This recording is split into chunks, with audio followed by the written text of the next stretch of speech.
Mes chers collègues, je vous propose que nous entamions notre réunion de ce jour avec l'examen du rapport d'information sur la protection européenne du consommateur, dont notre collègue Richard Ramos est l'auteur. Et je le remercie pour la qualité de ce travail, dont le résultat est assez impressionnant. C'est une mine de renseignements sur une problématique qui touche de très près la vie quotidienne de nos concitoyens et une preuve supplémentaire que l'Europe est irremplaçable et nécessaire pour traiter des sujets d'intérêt commun qui intéressent plusieurs de nos pays européens et de nos concitoyens à travers tout le continent. Et donc, merci pour ce travail et je vous propose de tout de suite nous le présenter. Merci, Monsieur le Président, mes chers collègues. Nous sommes réunis aujourd'hui pour parler de la protection des consommateurs et leur droit à l'information. Cette question peut sembler technique, mais elle est en réalité hautement politique. Au moment où nous parlons, vous le savez, les maladies chroniques liées à l'alimentation ont explosé de 53% dans la population européenne et une grande partie de nos concitoyens sont en surpoids. Un avis de l'Autorité européenne de la sécurité des aliments, publié le 19 avril 2022, alertait aussi sur les apports alimentaires excessifs en acides gras saturés, en sodium et en sucre chez la plupart des populations européennes, notamment chez les jeunes. C'est face à ce constat qu'a émergé la question de la protection de la santé des consommateurs et leur droit à l'information. Ce rapport a été porté par 3 convictions profondes. La première est que sans information et sans éducation adéquate, on reviendra sur l'éducation, c'est la malbouffe qui s'impose, au détriment de la santé de nos concitoyens et notamment des plus jeunes. Il nous faudra d'ailleurs réfléchir à ce que dans toutes nos écoles hôtelières en France et en Europe, nous ayons un module de cuisine de rue qui ne soit pas une cuisine de malbouffe. La deuxième conviction est que la protection de la santé des consommateurs est celle de la production agricole et de nos terroirs, et ceci n'est pas incompatible. La troisième conviction, et cette dernière conviction, est que l'accès à une alimentation saine, équilibrée et de qualité est un droit fondamental qui doit être garanti par la puissance publique et qui ne doit pas dépendre de notre pouvoir d'achat et de notre catégorie socio-professionnelle. L'absence d'information nutritionnelle, qu'est-ce que c'est ? C'est la malbouffe et l'inégalité sociale devant l'assiette.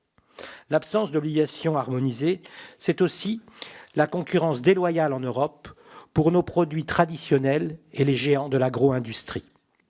Dans le cadre de la stratégie de la ferme à la table, présentée en mai 2020, et du plan européen pour vaincre le cancer en 2021, la Commission européenne s'était engagée à déployer plusieurs outils pour faciliter l'adoption de régimes alimentaires sains et améliorer l'environnement nutritionnel dans l'Union européenne. Toutefois, à l'approche des européennes, si nous ne devons pas dresser un bilan des actions entreprises, force est de constater que la plupart des engagements en matière de protection des consommateurs, de denrées alimentaires, ne sont finalement pas honorés. Tout d'abord, le plan de la ferme à la table de protection des consommateurs de denrées alimentaires prévoyait un système d'étiquetage nutritionnel obligatoire, simplifié et harmonisé, qui a été reporté sine die, faute d'accord entre les États, et du fait du lobbying intense de certains industriels et notamment les plus gros. En l'état du droit, seules les initiatives basées sur le volontariat sont autorisées, telles que le Nutri-Score, et je veux ici saluer Serge Ensberg, notre papa du Nutri-Score, ce haut fonctionnaire, avec qui, je me rappelle, en 2001, nous étions à l'hôtel Pullman, nous avions les moyens de payer des cacahuètes. Moi, je lançais l'information consommateur infoproduit et lui lançait le Nutri-Score, on était en 2001.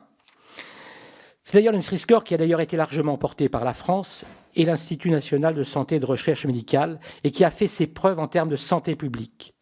Mais il reste facultatif, n'existe que dans 6 pays européens, et de grands groupes comme Coca-Cola ou Lactalis refusent d'y participer. En l'absence de caractère obligatoire, ces initiatives ne peuvent pas jouer leur rôle de levier et de transformation dans l'offre alimentaire. La France a porté des positions volontaristes pour améliorer l'information des consommateurs aux côtés de 5 autres États membres. Mais les négociations sur l'étiquetage nutritionnel harmonisé se sont enlisées, entraînant l'abandon du projet au détriment de la protection et de la santé des consommateurs, et notamment des plus humbles.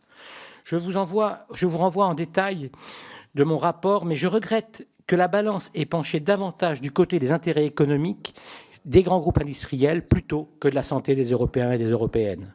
Par ailleurs, Le projet d'un étiquetage nutritionnel obligatoire ne dispense pas d'une réflexion plus globale sur l'environnement nutritionnel et l'éducation culinaire.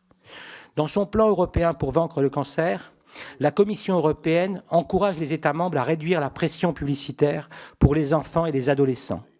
L'impact sur les enfants de la publicité pour les aliments de faible qualité nutritionnelle est si bien documenté qu'on peine à s'expliquer l'inaction publique en la matière. C'est un sujet auquel j'accorde une importance particulière. Nous devons mieux éduquer et informer la jeunesse pour éviter des désastres sanitaires dans le futur. La France et l'Europe doivent davantage s'engager en matière de régulation de la publicité adressée aux jeunes populations. Le rapport formule 10 propositions et vous pouvez en faire davantage pour améliorer la santé des consommateurs autour du triptyque information, éducation, droit à une alimentation équilibrée pour tous. Elles sont toutes guidées par la conviction qu'un tropisme excessif en faveur des intérêts des grands groupes agroalimentaires fragilise la politique de santé publique européenne, mais aussi de nos producteurs et de nos petits paysans. Sur l'information des consommateurs, les États membres doivent promouvoir un étiquetage des produits simples et informant les consommateurs sur le degré de transformation des aliments. Il pourrait par ailleurs être envisagé de faire évoluer l'algorithme et l'affichage du Nutri-Score afin de mieux prendre en compte les aliments ultra-transformés.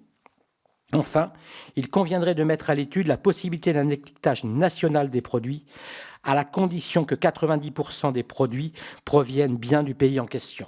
Quand vous allez aujourd'hui dans un supermarché, vous achetez un cordon bleu perdu, le logo français, le coq français, aucun des produits alimentaires qui le composent n'a été fait sur le sol français. Sur le volet éducation, la France pourrait inviter la Commission européenne à accroître le budget alloué au programme consacré à la promotion des enfants, de la consommation des fruits, des légumes et du lait, et à consacrer au moins 10% des fonds à des mesures éducatives, et à revoir la liste des aliments éligibles. Il faut aussi dresser le bilan du programme qui a été fait par la Commission des affaires européennes, lancé en septembre 2021, dont l'objectif était de promouvoir le mode de vie sain en associant sport et alimentation saine. Enfin, à l'échelle européenne, il est urgent de plaider pour l'interdiction de tout support publicitaire à destination de moins de 16 ans pour des aliments classés D et E à l'échelle du Nutri-Score, ainsi que l'interdiction des dispositifs marketing ludiques avec des placements de produits. Nous devons cependant faire une exception pour les produits sous signe de qualité qui protègent nos savoir-faire et nos produits de terroir tels que la bonne charcuterie ou les fromages. Je le redirai ça parce que je l'ai écrit dans ce que je vous dis aujourd'hui. Ce n'est pas assez explicite dans le rapport. On le rajoutera que les produits sous signe de qualité doivent être exclus du Nutri-Score parce que par nature, un bon fromage Cantal de chez notre ami Chassaigne est forcément gras. Mais s'il est sous signe de qualité, c'est que son cahier des charges raconte autre chose que l'aliment lui-même. Mais on doit le laisser aux produits sous signe de qualité. Enfin, sur le volet de l'égalité accès à l'alimentation saine, je propose qu'on expérimente un chèque alimentaire durable, que j'appellerais plutôt une sécurité sociale alimentaire universelle, ciblant les ménages les plus modestes, qui pourrait être expérimenté dans plusieurs départements au niveau national et sa mise en œuvre proposée à l'échelle européenne. Il s'agirait simplement là de pouvoir donner à chacun les moyens, et notamment aux plus humbles, de se nourrir correctement. Malgré les ambitions affichées, de trop nombreuses occasions ont été manquées ces dernières années d'améliorer l'information et l'éducation des consommateurs au sein de l'Union européenne. Les recommandations formulées par ce rapport visent à garantir le droit à des produits de qualité tout en préservant nos traditions alimentaires. Je fais le vœu que la France porte au niveau européen et avec notre commission, Monsieur le Président, mes chers collègues, ces propositions et cette voie d'équilibre éveillent à ce que les intérêts économiques de nos grands groupes industriels, très importants pour l'emploi, mais qui ne priment pas sur la santé du consommateur. Je vous remercie. Merci à vous pour cette présentation et je donne tout de suite la parole aux orateurs de groupe en commençant par le groupe Renaissance et par Laurence Cristol pour 3 minutes. Merci Monsieur le Président. Monsieur le rapporteur, au nom du groupe Renaissance, je vous remercie pour la densité et la qualité de votre rapport. Merci, car pour reprendre les termes d'anciens collègues, nous sommes face à une bombe de retardement sanitaire, face à l'explosion des maladies chroniques liées à l'alimentation, mais aussi à la sédentarité. Nous devons donc rehausser collectivement notre niveau d'ambition sur la prévention. Notre groupe partage largement les constats et les recommandations de votre rapport. Je pense en particulier à l'évolution vers un étiquetage nutritionnel harmonisé de type Nutri-Score européen. Là-dessus, et vous le soulignez vous-même, nous pouvons nous féliciter de la position de la France depuis plusieurs années aux côtés d'autres États européens. Bien qu'imparfait, on sait qu'il est l'information la plus efficace pour améliorer la qualité nutritionnelle des intentions d'achat et les achats des consommateurs. Il pousse aussi, depuis quelques années, les marques à faire évoluer la composition de leurs produits. Nous soutenons donc l'idée qu'il faudra rapidement remettre sur le métier ce projet.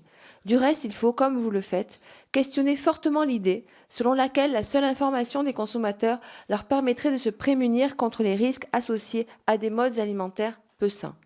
Et avant d'interdire par exemple la publicité à destination des enfants ou d'agir sur les programmes, il me paraît important de pouvoir évaluer très précisément la multiplicité de ces dispositifs et de plans déployés au niveau national et européen pour redonner de la cohérence de notre action. Je vous remercie. Merci beaucoup. La parole est à Thibault François pour le groupe Rassemblement national. Je vous remercie, Monsieur le Président, chers collègues, Monsieur le rapporteur. En ces temps de crise agricole inédite qui frappe notre pays, il est nécessaire de préserver notre souveraineté agricole et alimentaire. Les élus du Rassemblement national continueront de demander l'inscription dans la loi que l'agriculture est d'intérêt général, au même titre que les intérêts fondamentaux de la nation. Abandonnés depuis le début de la présidence d'Emmanuel Macron, nous continuerons de promouvoir une alimentation basée sur le localisme, une écologie de bon sens favorisant les produits locaux par le biais de grandes lois mangeant français, de patriotisme économique que nous mettrons en place dès notre arrivée au pouvoir. Inutile de rappeler ici la qualité des productions françaises de l'ensemble de nos agricultures. Nous sommes également en opposition à la surinflation des normes écologiques que l'Union européenne veut nous imposer, sans condition, avec nos partenaires économiques. Déjà impactés par un abandon de l'État qui soutient la stratégie de la ferme à la table, qui prévoit une baisse de rendement, notamment agricole, de 15 à 20%, nos agriculteurs doivent en plus subir de plus en plus de normes qui sont contraignantes, décidées par la Commission européenne avec un soutien sans condition d'Emmanuel Macron. Nous continuerons également de nous battre contre les atteintes de l'Union européenne à l'agriculture française, en nous opposant de manière constante aux accords de libre-échange, qui soient avec la Nouvelle-Zélande, le Mercosur et le Chili. Et je me dois de rappeler ici que l'ensemble des élus européens de la Macronie ont voté pour et sans condition à ces traités de libre-échange qui sont néfastes à notre agriculture à Bruxelles il y a quelques semaines. Monsieur le rapporteur, je souhaiterais connaître les propositions que la Commission européenne souhaite mettre en place pour maintenir une souveraineté alimentaire dans notre pays face aux accords de libre-échange toujours plus nombreux. Et également, ma question porte sur le terme des qualités des produits et l'évaluation de la qualité des produits de nos partenaires dans le cadre de ces accords de libre-échange. Je vous remercie pour votre réponse.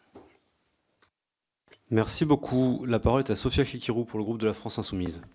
Merci, Monsieur le Président, collègues, Monsieur le rapporteur. Bon, je salue tout d'abord votre rapport, que je crois être à la fois un réquisitoire contre la politique nutritionnelle européenne et surtout ses manquements et ses renoncements, et en même temps un plaidoyer auprès des élus pour qu'ils prennent la défense et se chargent de la protection des consommateurs citoyens qui, je vous le rappelle, nous font confiance en cette matière. Et la politique nutritionnelle, aujourd'hui, elle est essentielle, vous l'avez bien dit dans votre rapport, à la fois pour des questions de santé publique, mais aussi d'honnêteté, de sincérité auprès du consommateur, qui ne doit pas être le dindon de la farce, à la fois payé pour finalement terminer par s'empoisonner et se rendre malade. Vous avez raison de mettre en cause l'inefficacité et les retards pris par la Commission européenne. Vous avez tout à fait raison de dénoncer le poids des lobbies quasiment corrupteurs à Bruxelles. Je rappelle deux exemples qui sont assez scandaleux. C'est Foodwatch qui disait que pas moins d'1 milliard d'euros avaient été dépensés, par exemple, par la Confédération des industries agroalimentaires de l'Union européenne pour empêcher en 2011 que le Nutri-Score devienne obligatoire. Plus récemment, dans le cadre de la révision de la directive INCO pour la généralisation du Nutri-Score, l'industrie agroalimentaire était tellement surreprésentée dans les auditions que finalement il n'y avait que 2 organisations protectrices des consommateurs qui avaient été auditionnées. Donc là, on est face vraiment à un grave problème pour la protection des consommateurs et de la santé publique. En Europe, en Union européenne, c'est seulement 6 États qui ont un système de Nutri-Score et ils demeurent tous facultatifs. Alors nous partageons, nous, la France Insoumise, votre volonté d'en finir avec les engagements volontaires des industriels, parce que c'est inefficace au niveau européen, et de mettre en œuvre une réglementation plus contraignante en faisant la promotion d'un étiquetage nutritionnel obligatoire. C'est votre recommandation numéro 4. Finalement, ce que vous proposez, c'est d'en finir avec le Bruno demande et le Bruno souhaite pour passer à des obligations qui seront certainement beaucoup plus efficaces. La proposition numéro 2, la recommandation numéro 2 que vous faites, c'est la création d'un ministère autonome dédié dédié à la protection des consommateurs. Je peux vous dire qu'avec la France Insoumise, ça fait 10 ans qu'on se bat justement pour un ministère de plein exercice dédié à la production alimentaire qui aurait cette charge-là. Nous, ce qu'on pense, c'est qu'il faut à la fois protéger, il faut aussi planifier, parce que sinon, ce sont des vœux pieux. Enfin, votre recommandation numéro 3, et nous intéresse beaucoup aussi, parce que vous êtes pour fixer des taux minimaux de sel, de sucre, d'acides gras saturés dans les aliments transformés. Vous êtes pour garantir aussi l'application de la loi, y compris dans les Outre-mer, où il faut rappeler que là-bas, l'application de la loi Lurel est quasiment inexistante, il faut bien le dire. J'en viens à la recommandation finale, qui est celle de créer un chèque alimentation durable à titre expérimental. Ça me rappelle la PPL Territoire zéro faim de notre collègue Garot, qui n'a pas été soutenue ni par Renaissance ni par les démocrates. Voilà, moi je crois qu'il faut, Monsieur Ramos, soutenir, appuyer votre rapport, peut-être le compléter. Je vous suggérais tout à l'heure une 11e recommandation pour les cantines et la commande publique, qui je crois sont un levier formidable pour la transformation et la santé publique. Merci beaucoup. Merci à vous. La parole est au président Chassaigne pour le groupe GDR. Merci, Président. J'avais préparé quelques coups à donner à mon collègue Ami Ramos concernant notamment les fromages d'Auvergne et tout ce qu'il pouvait dire sur Nutri-Score qui mettait à mal nos productions locales et notamment nos productions fermières. Il a fait amende honorable, donc je passerai par rapport à ça en espérant qu'il modifie son rapport en conséquence. Mais je voudrais le féliciter pour sa pugnacité en matière de protection des consommateurs et de sécurité de l'alimentation. Effectivement, je crois que l'Union européenne doit se doter d'une véritable politique alimentaire commune. Ce doit être une priorité politique. Et bien évidemment, cette politique devrait non seulement disposer de moyens financiers à la hauteur des enjeux, mais aussi d'outils réglementaires et politiques efficaces, comme un système d'étiquetage nutritionnel harmonisé et généralisé, à mon avis, au niveau de l'Europe, pas seulement au niveau des États, avec des outils fiscaux, vous en parlez, dissuasifs en matière de transformation pour favoriser les productions européennes de qualité et les produits frais et bruts, et aussi l'éducation à l'alimentation et le soutien alimentaire aux plus modestes. Je ferai 3 remarques sur ces sujets qui sont soulevés dans le rapport. La première, c'est que nous avons besoin d'une vraie analyse à l'échelle européenne de la dégradation de la qualité nutritionnelle et organoleptique de l'alimentation des Européens ces dernières décennies. Ce constat partagé est indispensable si l'on veut correctement prendre la mesure de la crise alimentaire qui touche déjà des dizaines de millions d'Européens. Je parle bien sûr des 17% d'habitants de l'Union européenne, soit environ 90 millions de personnes qui vivent sous le seuil de pauvreté et sont en situation d'insécurité alimentaire permanente et qui, pour beaucoup, font appel à l'aide alimentaire. Mais je parle aussi des dizaines de millions d'Européens qui, ces dernières années, ont été contraints, par manque de revenus et de pouvoir d'achat, d'ajuster leur budget alimentaire avec, on le sait, systématiquement une baisse de la qualité des produits, une hausse de la consommation d'aliments transformés ou ultra-transformés, un recul de la consommation de produits frais et de fruits et légumes. Cher collègue Ramos, je suis disponible pour porter cette analyse avec vous, mais vous le savez, hein. Vous en connaissez l'urgence autant que moi. Deuxième remarque, qui fait l'objet du cœur de votre rapport, c'est la bataille qu'il faut mener contre l'ultra-transformation des produits, qui non seulement dégrade la qualité nutritionnelle globale de l'alimentation européenne, mais qui, par les stratégies de marge et de rentabilité financière des grands groupes industriels, dégrade le pouvoir d'achat des ménages, accentue la pression sur les producteurs agricoles européens dont la part liée aux produits dans la chaîne de valeur est toujours plus basse et conduit à appuyer sur l'accélérateur des importations extracommunautaires de produits agricoles qui intègrent beaucoup plus facilement le panier du consommateur que lorsqu'il s'agit de productions qui sont des productions locales notamment. Je pourrais aussi citer les fameux plats préparés, etc. Je pense que j'ai déjà fini mon temps. Alors, troisième point très rapide, c'est le chèque alimentaire. Je crois que c'est une urgence aujourd'hui au regard de la dégradation du pouvoir d'achat d'une grande partie de nos concitoyens.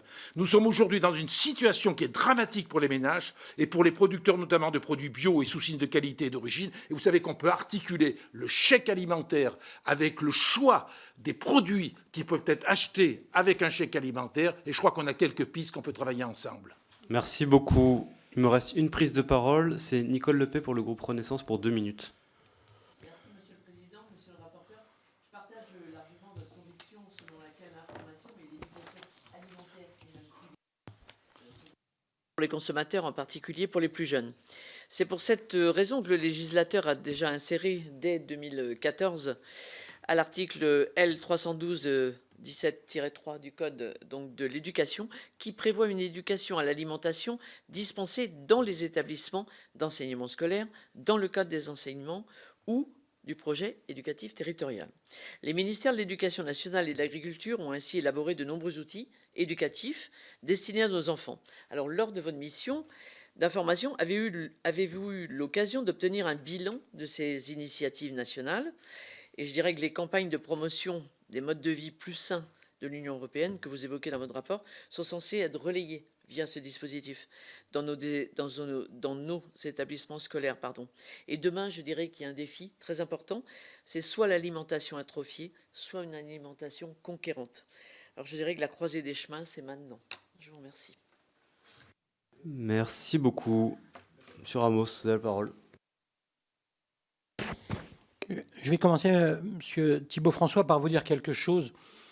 Il m'est arrivé, dans cette mandature-là, de porter des propositions de loi votées à l'unanimité des groupes politiques. À l'unanimité. Pourquoi ? Parce que le travail parlementaire n'est pas un travail politicien. Moi, quand vous me parlez de Macron, tout ça, etc., c'est un truc politique. Parlez-moi du projet qui est le nôtre. Et je pense que vous qui avez, à juste titre, parlé du localisme, vous faites une erreur quand vous parlez uniquement du monde agricole. À partir des années 60, sous Pisani, on poussait un produit agricole avec la fourche. Du moment qu'il n'était pas cher, il y avait une fourchette pour le manger. On était dans un rapport, dans l'alimentation, de la fourche à la fourchette. Ce rapport-là essaie de démontrer que ce paradigme a vécu et qu'il faut raisonner de la fourchette à la fourche. C'est pour ça que ce rapport-là est un rapport sur le consommateur. Et vous êtes très réducteur dans votre localisme quand vous voulez parler uniquement du monde agricole. Un produit, une carotte, peut-être que vous ne le savez pas, mais elle ne pousse ni lavée ni râpée. Il faudra donc la transformer, la transformer, la transporter, et ensuite le consommateur. Et donc moi, je suis preneur, et je le dis, de vos idées pour pousser sur le consommateur comment on pourrait aider le monde agricole, parce que je pense que c'est très très important, et je pense que ce travail-là qu'on fait d'un point de vue, j'ai envie de dire, parlementaire, et notamment sur les plus humbles, c'est la nature même de travailler ensemble, et donc moi je suis preneur, au-delà des constats, que vous me fassiez quelques propositions. Madame Chikirou, je pense que ce que vous avez dit justement, vous avez parlé notamment de Foodwatch, on doit partir davantage du consommateur.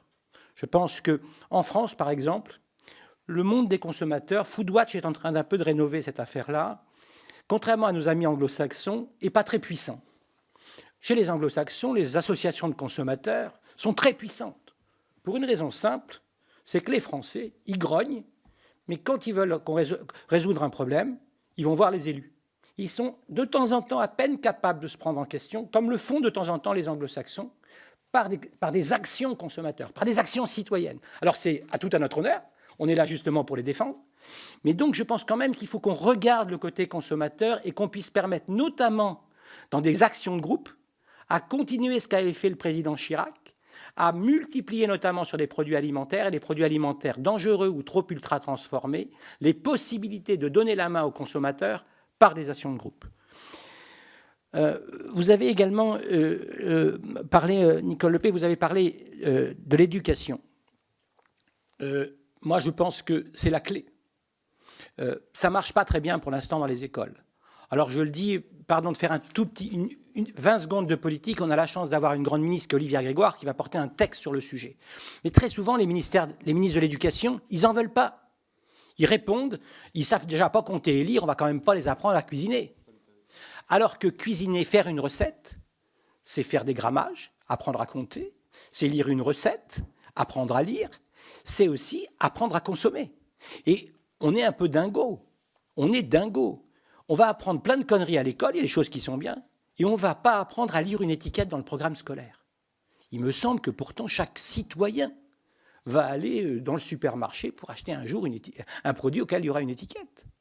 Et donc vous avez raison, et je pense qu'il y aura des actions qui vont être menées par la ministre dans les semaines qui viennent pour donner les moyens de faire de l'éducation à l'école, en sachant que, et il faudra essayer peut-être, et j'ouvre cette piste-là à cette commission, Monsieur le Président des Affaires européennes, et si demain nous créons un Erasmus du goût dans les écoles européennes.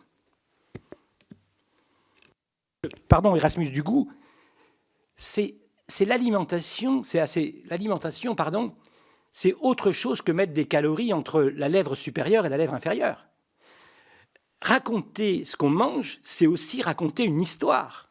C'est l'Europe. C'est-à-dire comment on crée une Europe unifiée, mais en fait que quand je crée un produit italien, il est différent d'un produit français.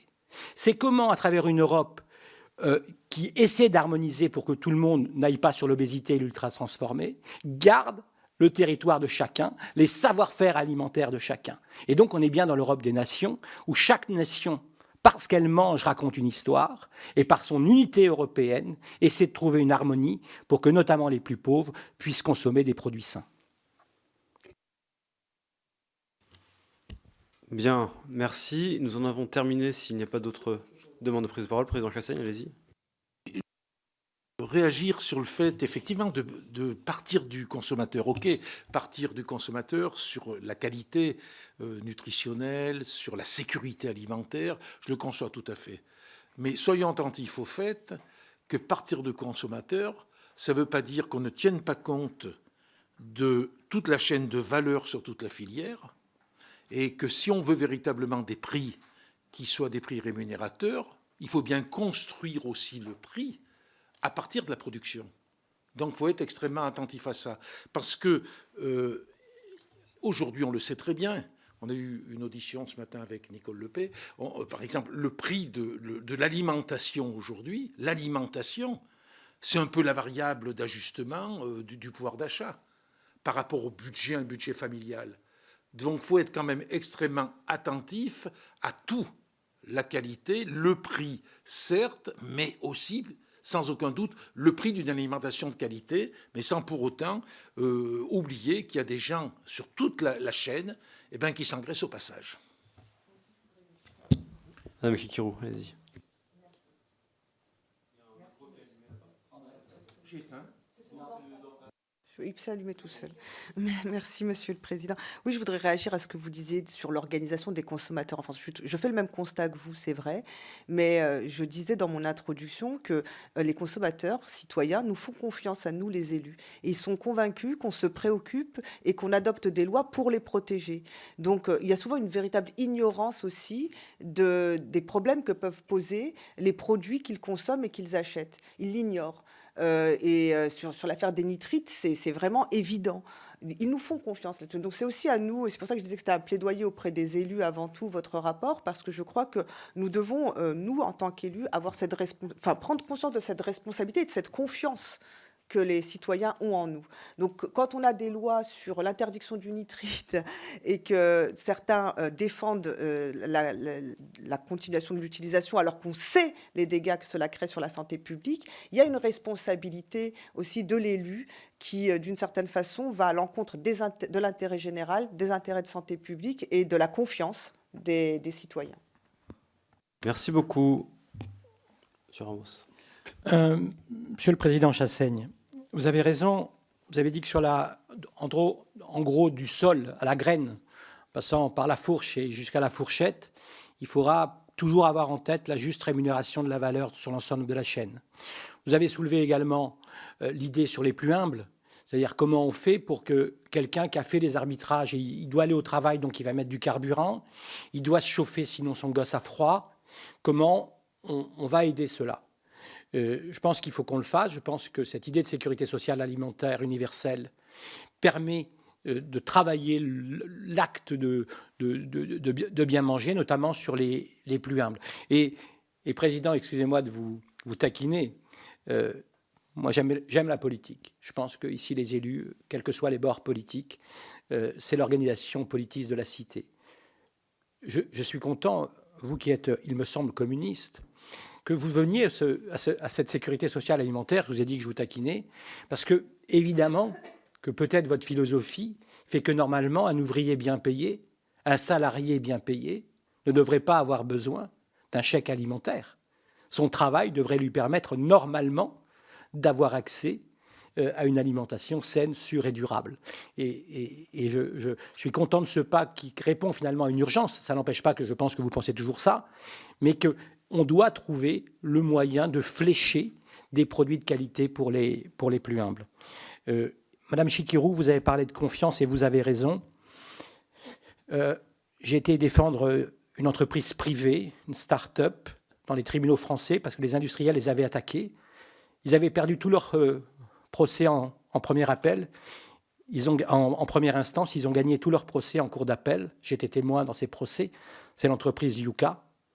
Et je dis à mes copains de Yuka, qui sont une entreprise privée, avec des gens incroyables, parce que des gens modestes, ils sont en train de prendre le marché européen. Ils vivent aux États-Unis.